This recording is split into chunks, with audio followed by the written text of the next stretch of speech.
ஓம் சரவண பவ. உருவாய் அருவாய் உளதாய் இளதாய் மறுவாய் மலராய் மணியாய் ஒளியாய் கருவாய் உயிராய் கதியாய் விதியாய் குருவாய் வருவாய் அருள்வாய் குகனே. அன்பர்கள் அனைவருக்கும் வணக்கம். நான் ஆர்கே சொர்ணலக்ஷ்மி பேசுகிறேன். இந்த பதிவு ஒரு சிறப்பான பதிவு. குரு வக்ர பயிற்சி பலன்கள். தலைமை சுபகிரகமான குரு வருகின்ற அக்டோபர் மாதம் 9ஆம் தேதியிலிருந்து வக்ர நிலையை அடைகிறார். வக்ர நிவர்த்தி எப்பமா அப்படின்னு கேட்குறவங்களுக்கு வருகின்ற ஆண்டு 2025ஆம் ஆண்டு பிப்ரவரி 4ஆம் தேதி, ஏறத்தாழ ஒரு 4 மாதங்கள் 116 நாட்கள் இவர் வக்ர நிலையில் இருக்க போகிறார். தலைமை சுபகிரகமே வக்ரம் அடைஞ்சிட்டா எப்படி பலன்கள் ஏற்படும்னு எல்லாருக்கும் ஒரு அச்சம் இருக்கும். ஒரு சிலருக்கு ராசி லக்னத்துக்கு அவர் அசுபராகவும் வருவார், சுபராகவும் வருவார். 12 ராசிக்கும் ஏற்படக்கூடிய ஒரு மாற்றங்களை தான் இந்த பதிவில் தெளிவாக காணவிருக்கிறோம். குருன்னு சொல்லும்பொழுது கட்டு பணத்துக்கு சொந்தக்காரர், நல்ல திருமண வாழ்க்கை, நல்ல குழந்தை பேர், அதே போல் நிறைய சொத்து பத்துகள் சேர்றது, ஒரு பூர்வீக சொத்தை அனுபவிக்கணும், சொத்துக்கள் 2-3 சொத்து இருக்கணும், நகைகள் வாங்கினா நிறைய சேரணும், அதை போட்டு அனுபவிக்கணும், நல்ல ஒரு பேர் புகழ் இதெல்லாம் கிடைக்கணும், சமூகத்தில் ஒரு நல்ல ஒரு தலைமை பண்பு இதெல்லாம் வகிக்கணும், ஒரு நல்ல ஒரு ஆன்மீகத்துறையில் ஒரு சிறப்பாக செயல்படணும், அப்படி சொல்லக்கூடிய அனைத்து விஷயங்களுக்கும் ஒரு சுப நிகழ்வுகள் அனைத்துக்குமே காரணகர்த்தா அவர் தான். குரு வந்துட்டாலே குரு பலன் வந்துருச்சா, ஆண் பெண் திருமண வயதை எட்டிட்டாங்க, அவங்களுக்கு திருமணம் பண்ணணும், நம்மளுக்கு ஒரு வீடு வாங்க முடியுமா, வயதுக்கு ஏற்ப 6 வயது குழந்தையிலேருந்து ஒரு 90 வயது குழந்தை வரைக்கும் அந்த வயதுக்கு ஏற்ப சுபகாரியங்கள் நடைபெறுவதற்கு கோச்சாரத்தில் அவர் வரும்பொழுது வேகமாக செஞ்சிடுறாரு அப்படின்னு சொல்லலாம். இந்த காலகட்டம் அப்பேற்பட்ட ஒரு சுபகிரகமான குரு வக்ரநிலை அடையும் பொழுது என்ன மாதிரியான நிகழ்வுகள் ஏற்படுவது என்பதை தனித்தனி பதிவுகளாக துல்லியமான பலன்களாக தந்துருக்கிறோம். அன்பர்கள் பதிவினை முழுமையாக கேளுங்க. இதில் சொல்லியிருக்கின்ற அனைத்து விதமான பரிகாரங்களையும் இறை வழிபாட்டினையும் செய்து உங்கள் வாழ்வை வளமாக்கிக் கொள்ளுங்கள். மேஷ ராசி மேஷ லக்னத்திற்கு இந்த குரு வக்ர காலத்தில் என்ன மாதிரியான பலன்கள் ஏற்பட போகுது அப்படின்னு பார்க்கும்போது, மேஷ ராசிக்கு அதிக சுபத்தை செய்யக்கூடியது இந்த குரு. 9-12 கூடியவர். இந்த காலகட்டம் அவர் வக்ரநிலையை அடைந்தால் தீமை நடக்குமா நன்மை நடக்குமா அப்படின்னு பார்க்கும்பொழுது, அசுப கிரகங்கள் வக்ரமான ஏற்படக்கூடிய அந்த ஒரு நிறைய ஒரு மாற்றங்களை காட்டிலும் இவங்க கெடுபலன்களை கம்மியாகவே செய்வாங்கன்னு சொல்லலாம். ஏன்னா ஒரு சுபர் வீட்டில் தான் இருந்து அவர் வக்ரநிலையை அடைகிறார். அதே போல் ஒரு அடுத்த ராசிக்கும் அவர் செல்லலை, அதே ராசியில் தான் இருந்து நட்சத்திர பாதங்கள் தான் அவர் பின்னோக்கி செல்ல போகிறார். வலிமை கூடும் அப்படின்னு சொல்லலாம். ஒரு செயலை செய்து முடி அப்படின்னு சொல்லக்கூடிய ஒரு சூழலை உருவாக்குவார். மேஷ ராசியை பொறுத்த வரைக்கும் இந்த காலகட்டம் எப்பயோ செய்த முயற்சி, ஏற்கனவே போட்ட திட்டங்கள் அதையெல்லாம் இந்த காலகட்டம் சிறப்பாக செயல்படுத்தி கொள்ளலாம் அப்படின்னு சொல்லலாம். புதிதாக ஒரு தொழில், தெரியாத நபர்கள் ஏதாவது திடீர்னு சொல்கிறாங்க, இதில் இன்வெஸ்ட்மெண்ட் பண்ணி இந்த பிஸ்னஸ் ஆரம்பி அப்படின்னு சொல்கிற செயல்களை மட்டுமே தவிர்க்க வேண்டும். முன்கூட்டியே பிளான் பண்ண செயல்கள் எல்லாம் தாராளமாக செய்யலாம் அப்படின்னு சொல்லலாம். வேலை இல்லைன்னு யாருமே சொல்ல முடியாது. தொழில் உண்டு. தொழில் செய்கிற இடங்கள்லாம் கொஞ்சம் கவனம் நிதானத்தோடு கலந்து வந்துடுவது ரொம்ப சிறப்பு. வெளியூர் பிரயாணங்கள், தொழிலுக்காக ஒரு வெளியூர் பிரயாணம் இதெல்லாம் ஏற்படும் அப்படின்னு சொல்லலாம். ஒரு சிலர் சொத்தை விற்று சொத்தை வாங்கக்கூடிய சூழலும் உருவாகக்கூடிய வாய்ப்பு. இந்த காலகட்டம் நம்ம படிப்பு சார்ந்த விஷயங்களில் மாணவர்கள் ஒரு மேற்கல்விக்கெல்லாம் ஒரு விண்ணப்பிக்கும்பொழுது முயற்சி செய்யும்போது நம்ம மற்றவருடைய ஆலோசனையை கேட்டுக்கொள்வது ரொம்ப சாலச் சிறந்தது அப்படின்னு சொல்லலாம். ஞாபக மறதி ஏற்படும். கொஞ்சம் படிப்பில் கூடுதல் கவனத்தை நீங்கள் போட்டுக்கொள்ளணும். நல்ல செயல்கள்லாம் நடக்கும். அதெல்லாம் நடக்கும்போது ஒரு டென்ஷன், படபடப்பு, அது என்ன ஆகிடுமோன்ற ஒரு பயம்லாம் இருக்கும் அப்படின்னு சொல்லலாம். அதனால் எல்லா சூழலிலும் ஒரு வேகத்தை குறைத்து நிதானத்தையும் ஒரு பக்குவத்தையும் மட்டும் கையாண்டுடுங்க. இந்த காலகட்டம் அவர் 2ஆம் இடத்துல இருந்து அவர் வக்ரம் அடைகிறார். அப்பா குடும்ப உறவுகள்கிட்ட நம்ம அனைத்து வகையிலுமே கொஞ்சம் நெளிவு சுழிவாக கடந்து வந்துடணும். நம்ம எந்த விஷயங்களில் கவனமாக இருக்கணும் அப்படின்னு பார்க்கும்போது, பணம் சார்ந்த விஷயங்களில் ரொம்ப கவனமாக இருக்கணும்.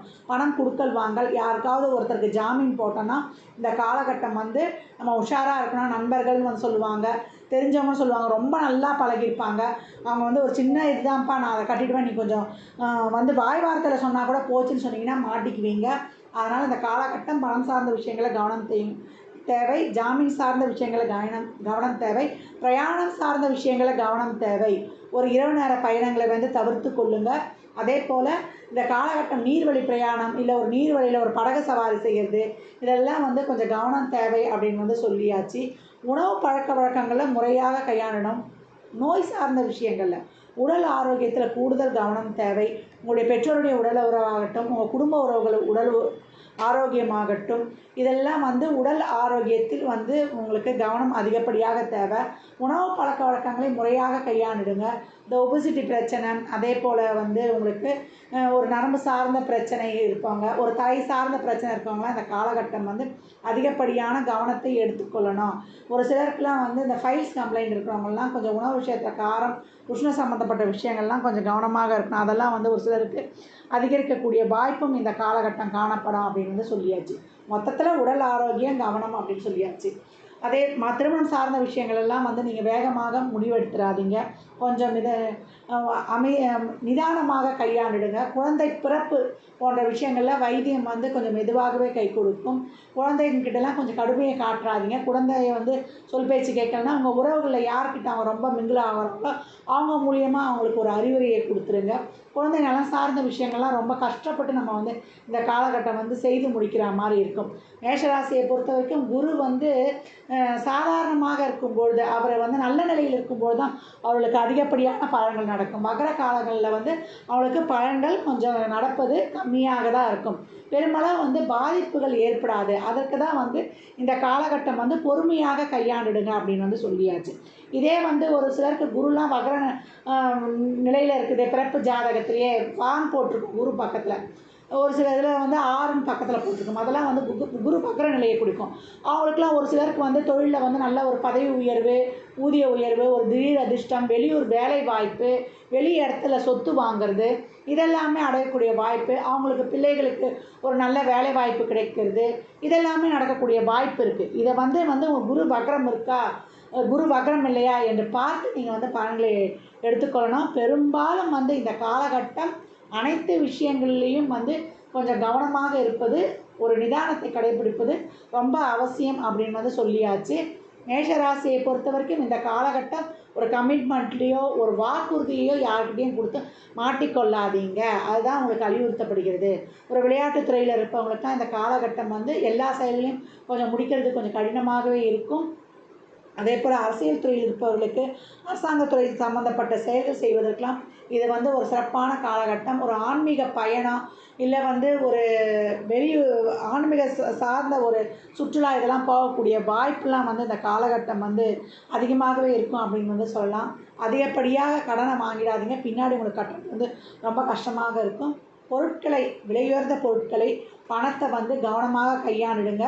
அதெல்லாம் வந்து ஞாபக மறதியாக எங்கேயாவது வைத்து இழக்கிறதுக்கும் வாய்ப்பு இல்லை, திருடு போகிறதுக்கும் வாய்ப்பு அதிகம்.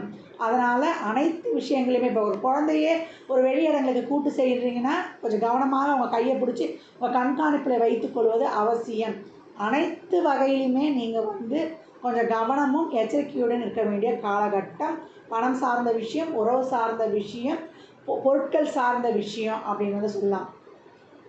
உங்களுடைய தேவைகள் அனைத்தையும் வந்து திட்டமிட்டு கொள்ளுங்கள். தேவையில்லாத செலவுகளை வந்து கட்டுப்படுத்தி கொள்வது ரொம்பவும் சிறப்பு. மேஷராசிக்கு இந்த குரு வக்ர காலத்தில் உங்களுக்கு ஞாபக மறதி கொஞ்சம் கூடவே இருக்கும். அதனால் வந்து எல்லாத்தையும் என்னென்ன செயல்களை செய்துக்கணுன்றதை வந்து ஒரு பேப்பரில் எழுதி வைத்து கொள்வது ரொம்ப சிறப்பு.